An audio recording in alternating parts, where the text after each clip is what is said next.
Dilo conmigo, su presencia está conmigo. Amén.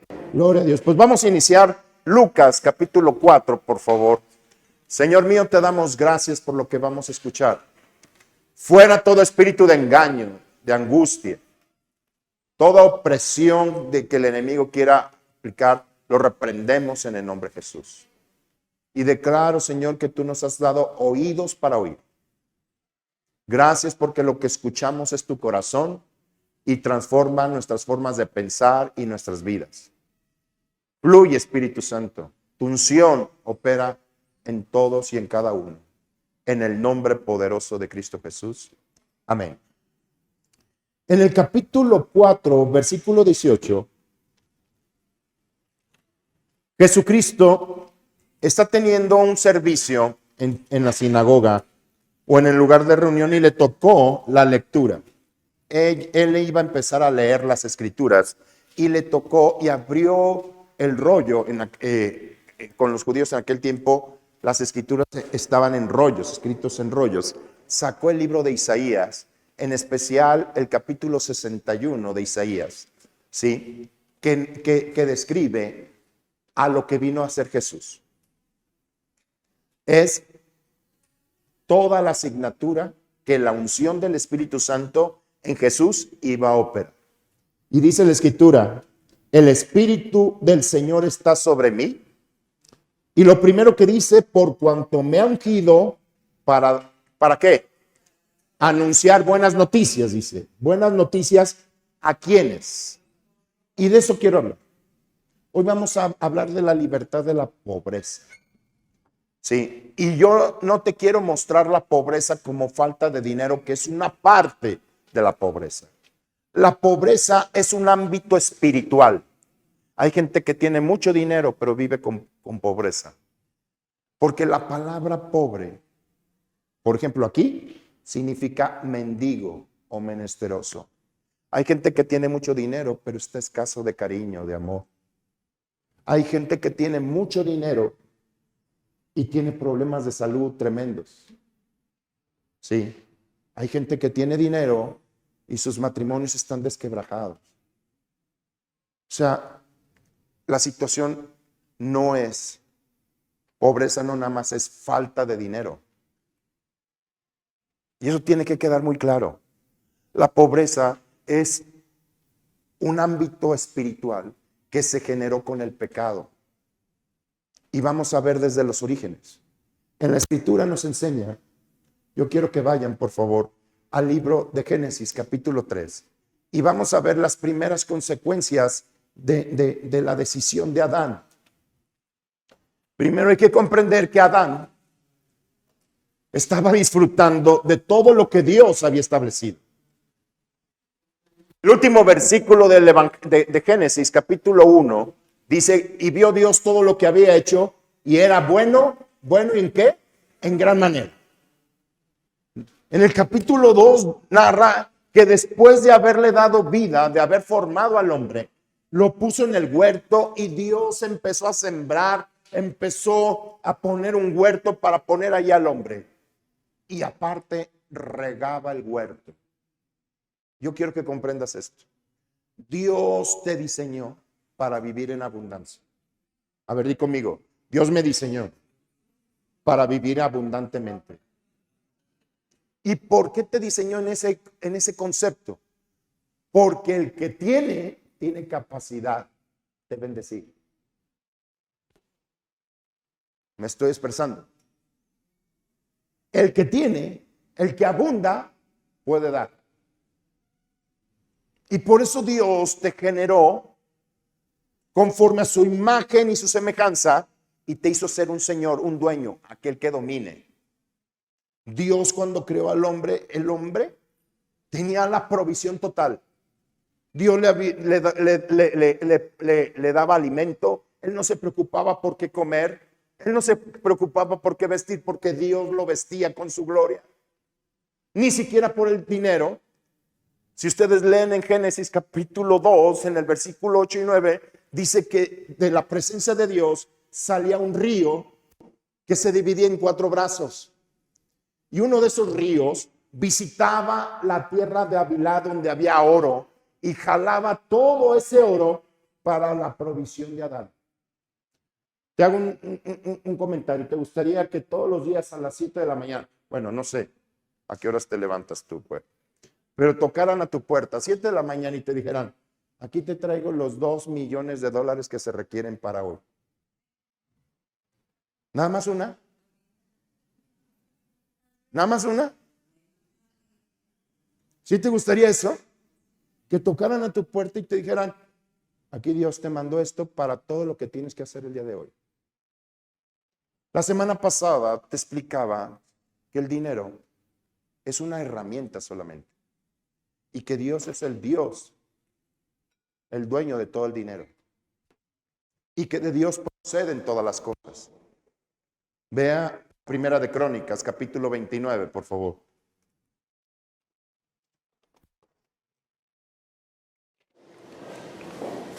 Ahorita vamos a Génesis, ¿eh? Primera de Crónicas, capítulo 29.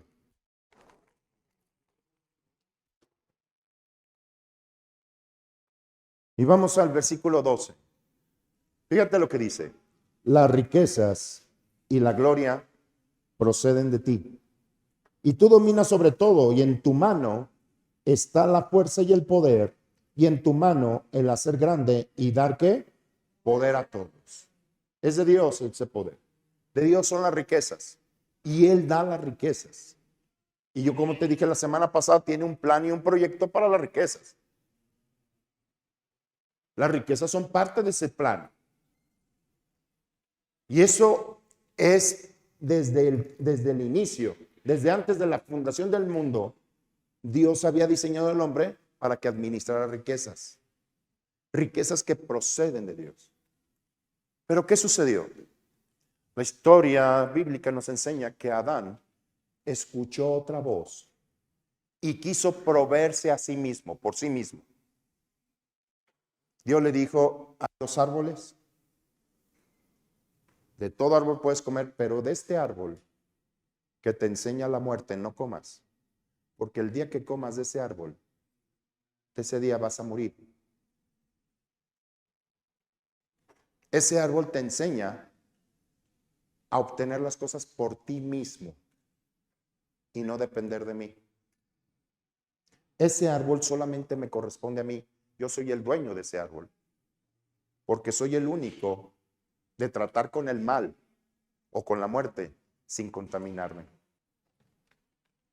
Capítulo 3, versículo 17. Y al hombre dijo, por cuanto obedeciste a la voz de tu mujer y comiste del árbol que te mandé diciendo, no comerás de él, maldita será la tierra por tu causa, dice.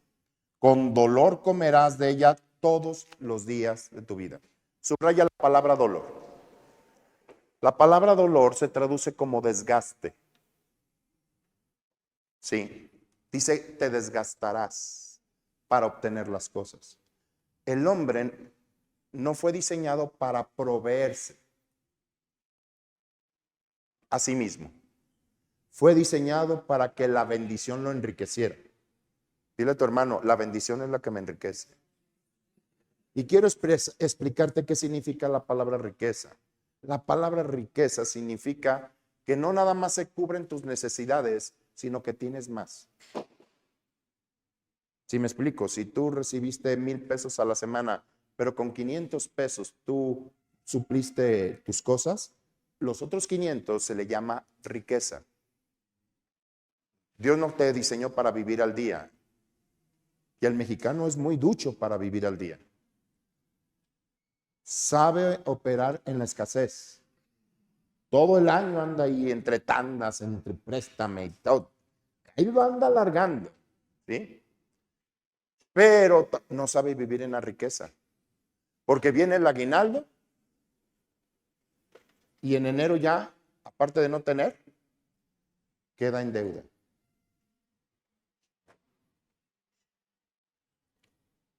Y ahorita que te enseñe acerca de la pobreza, cómo opera, tú te vas a dar cuenta que en muchos aspectos tú has caído en esos engaños? Primero, la pobreza, vuelvo a decir, dice, maldita la tierra por tu causa. Y dentro de esa maldición viene la pobreza. Por eso, lo primero que vino a hacer Jesús es anunciarte el evangelio. ¿A quiénes? La primera cita que leímos. El Espíritu del Señor está sobre mí, por cuanto me ungió para dar buenas noticias. ¿A quiénes? A los pobres, a los necesitados. O sea, las buenas noticias vienen a quitarte de la pobreza. La pobreza es una maldición. El libro de Proverbios dice que el pobre lo desanima su propia pobreza.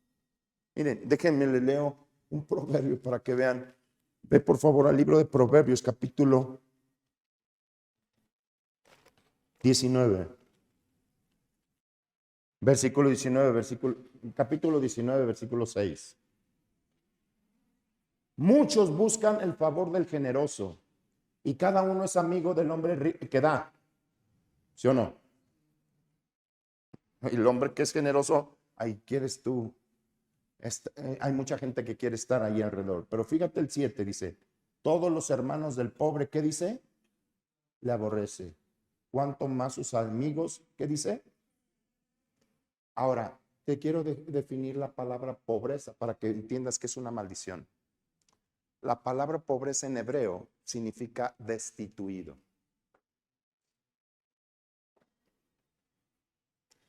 Destituido. ¿Qué significa destituido? Que antes tenías algo y ahora eres destituido. Y vayan por favor a leer el capítulo 30. Y este proverbio lo escribió un hombre muy insensato. Es más, su nombre refleja esa insensatez. 31. Palabras de Agur, hijo de Jaque. La profecía que dijo al varón Aitiel, Aitiel y Aucal. Les dio esta palabra. Ay, ese Agur se enojó. Sí, fíjate lo que dice.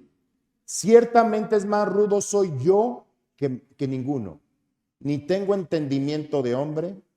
Yo ni aprendí sabiduría. Fíjate lo que dice. Ni aprendí sabiduría, ni conozco qué. La ciencia del santo. Era un hombre ignorante del plan de Dios. De la palabra misma. Y fíjate lo que llegó a decir este hombre. Ve por favor al versículo 8. Voy a leer desde el 7. Dice, dos cosas te he demandado. No me niegues antes que muera. Primero él pensaba en morir. Y yo les he enseñado aquí que la muerte no es plan de Dios. Di conmigo, yo renuncio a la muerte. La muerte no me pertenece. Está bajo mis pies. O sea, deja de programarte para morir. Ay, es que ya tengo 70 años y ya, mira, ya está haciendo frío. No te programes a eso. Dios no te puso para que mueras. Dios por eso te trajo eternidad. ¿Cómo puedes alargar tus tiempos? El que guarda su palabra dice jamás verá muerte. Juan capítulo 8, 51. Pero bueno, fíjate qué decía. Verso 8, sanidad, vanidad y palabra mentirosa aparta de mí. No me des pobreza ni qué más. Manténme del pan que. Qué tontería. Yo a veces la pobreza genera hasta una manera de pensar. Y te genera hasta una envidia contra aquel que tiene. Y se generan los ricos y los pobres. Y un día una persona me dice, es que yo para qué quiero 5 carros. Porque un día les estaba hablando de abundancia. Y se levantó la persona y me empezó a decir, ¿para qué yo quiero 5 carros? Si con uno me basta. Ah, qué bueno que lo dices. Ok, de todos modos recibe los 5. Quédate con uno y bendice a 4 personas con los otros que te sobran. ¿Sí me explico? Y este hombre así pensaba. Primero pensaba que la pobreza venía de Dios. Y ya vimos que de Dios vienen las riquezas. Nunca esperes pobreza de Dios. Dios no te da pobreza. La pobreza es una condición espiritual que vino con la maldición. Y te genera hasta una manera de pensar, de limitación. Por eso cuando vas a los buffets, hasta agarras galletas y le dices a tu hijo, guárdatelas en tu mochila.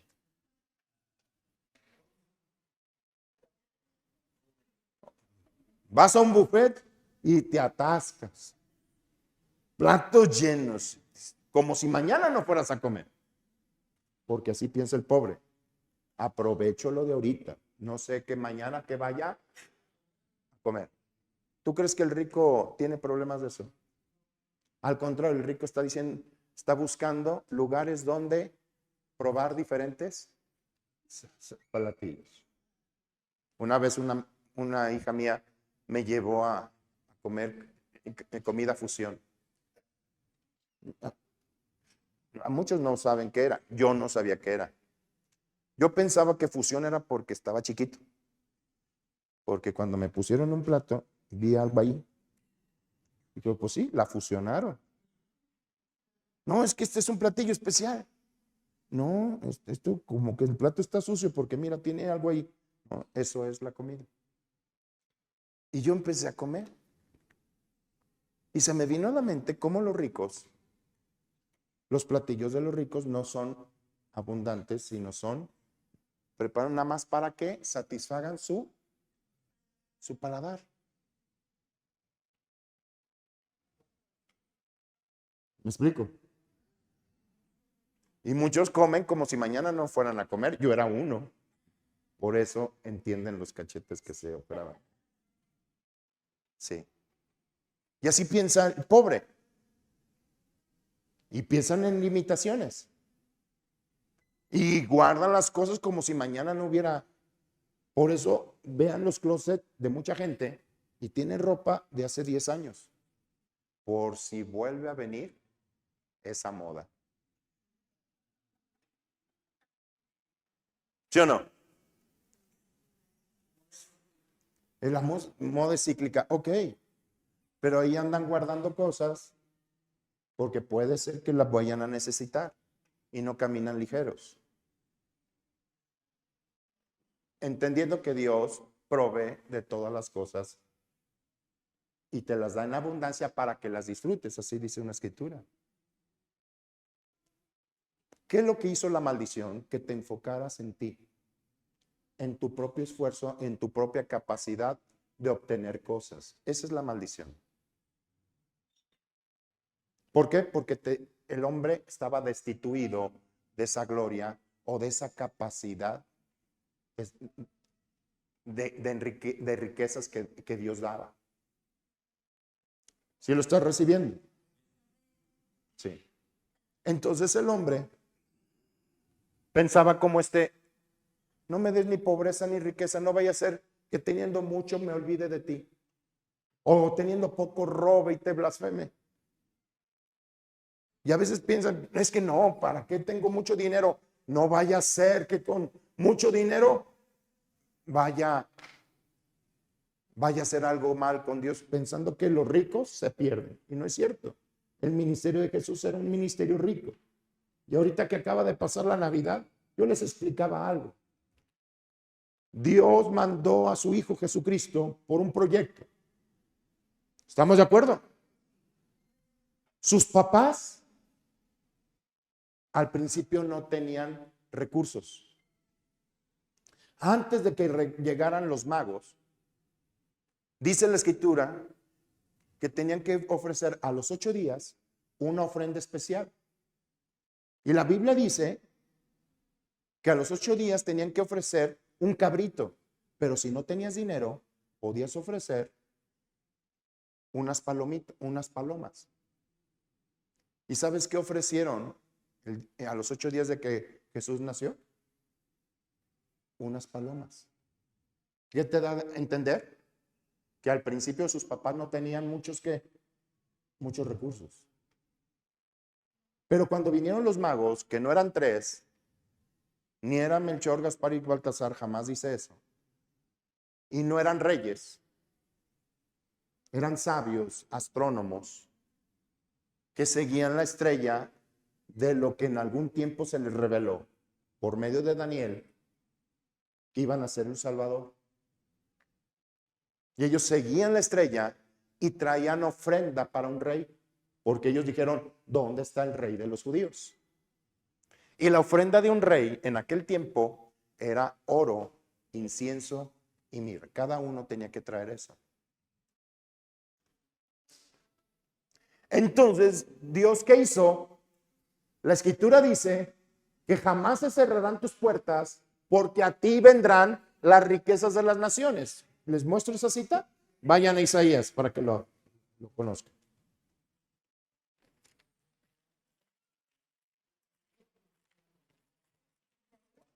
Sí, por favor.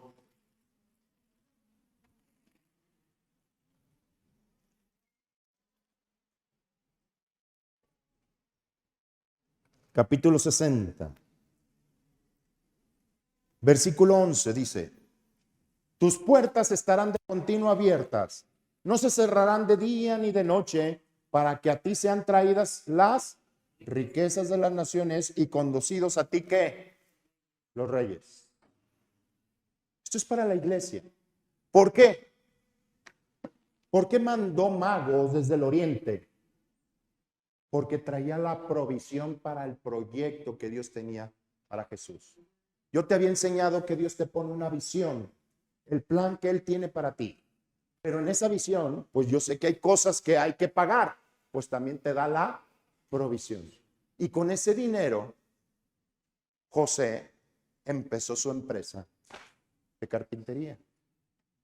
Por eso a Jesús se le conoce como el hijo del carpintero, porque en aquellos tiempos el mencionar el oficio de alguien era significar como el empresario. Sí están recibiendo.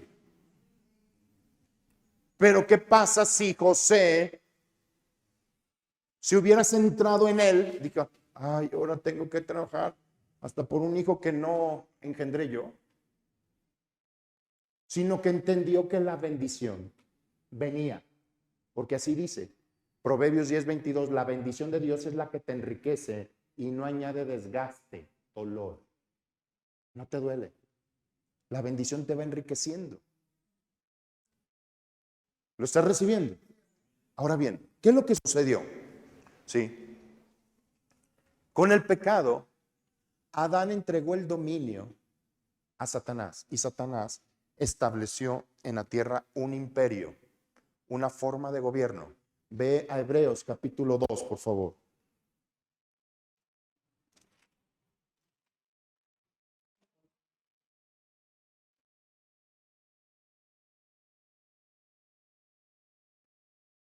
El próximo domingo voy a hablar otra cosa bien bonita que Dios me ha estado enseñando. Y todo va a referir porque, miren, algo que Dios me ha, y lo estoy diciendo cada domingo, cada día que me permiten predicar. Este año es un año de manifestación de la gloria de Dios a través de su iglesia. ¿Me explico? ¿Sí? Te quiero aclarar algo. En la Biblia se describe que el hombre es conocido en las puertas y lo relacionan con su esposa. Al ver cómo es su esposa, ¿sí? Entienden la capacidad del varón. Eso es en el oriente. La esposa de Jesús es la iglesia. Pues dice que en el oriente al hombre se le identifica por cómo ven. Si ven a una mujer exitosa, hermosa, significa que el hombre tiene capacidad.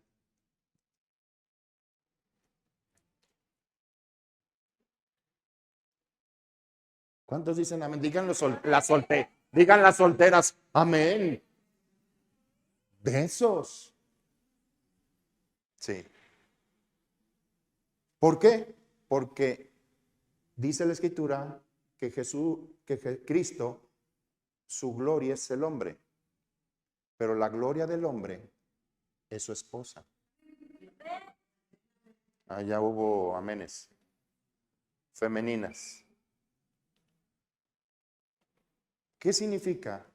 Que el hombre trabaja en su esposa y la manifiesta. Pues este año se verá el trabajo de nuestro esposo llamado Jesús en su iglesia, nosotros que somos su esposa, y una iglesia gloriosa, poderosa, como una institución que viene a representar el bien en contra de toda la confusión, porque en el mundo vas a tener confusión.